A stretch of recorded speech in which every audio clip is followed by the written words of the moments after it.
Naalala mo pa ba ang mga hapon ng linggo noon? Walang cellphone, walang social media, walang notifications. Ang radyo lang at ang drama ni Tia Daily. Nakahiga sa duyan. Dama ang ihip ng hangin, antok na antok, pero ayaw patayin ang radyo. Lola, sa tabi mo, tahimik, nakikinig din. Mabagal ang oras noon at masaya tayo. Hindi tayo nag-aalala ng gaano. Hindi tayo stressed. Hindi tayo naghahanap ng validation sa internet.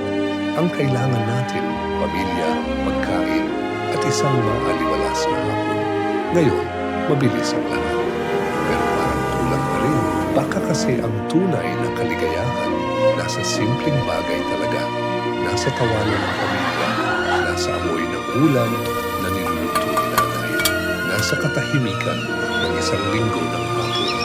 Hindi mo kailangang bumalik sa nakaraan, pero pwede mong dalhin ang simplisidad noon. Dito sa ngayon, magpahinga ka ngayong hapon.